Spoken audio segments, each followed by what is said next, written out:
நம்ம சாதாரணமாக பண்ணக்கூடிய விஷயம் தான் நாளைக்கு நம்மளுக்கு பெரிய ஆபத்தாக வந்து முடியுது. என்னாச்சு அப்படிங்கிறத டீட்டெயிலாக சொல்கிறேன். இந்த வீடியோ தயவு செஞ்சு ஃபுல்லாக மட்டும் பாருங்க. இந்த சம்பவம் நடந்தது டெல்லியில். ரீசெண்டாக ஒரு பொண்ணு பார்த்தீங்க அப்படின்னா அவங்களோட ஃபோனை ரிப்பேர் பண்ணுறதுக்கு வேண்டி ஒரு கடையில் கொண்டு போய் கொடுக்குறாங்க. ரிப்பேர் பண்ணிட்டு திருப்பி வாங்கிட்டு வந்துடுறாங்க. ஆனால் 3 நாள் கழிச்சு அவங்களுக்கு ஒரு பிளாக்மெயில் கால் வருது. என்ன அப்படின்னா உங்களோட ப்ரைவேட் ஃபோட்டோஸ், உங்களோட ஃபோட்டோஸ், வீடியோஸ் எல்லாம் நாங்கள் எடுத்துக்கிட்டோம்.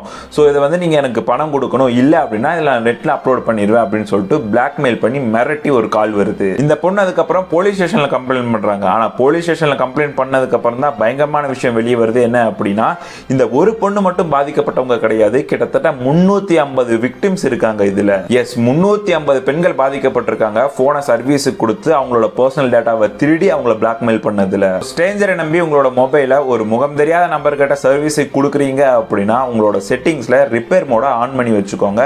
அது எப்படி பண்ணும் அப்படிங்கறத யூடியூப்ல சர்ச் பண்ணீங்கனாலே ஒவ்வொரு போனுக்கும் ஒவ்வொரு மாதிரி இருக்கும். அதை நீங்க எனேபிள் பண்ணிட்டு உங்க போனை வந்து சர்வீஸ் கொடுங்க. இல்ல அப்படின்னா நம்மளோட டேட்டாவும் இப்படி போறதுக்கு வாய்ப்பு இருக்கு. இந்த காலத்துல எவனையுமே நம்ப முடியாது. உங்களோட சேஃப்டி உங்களோட கையில தான் இருக்கு. இந்த வீடியோவை நிறைய பேருக்கு தெரியப்படுத்துங்க.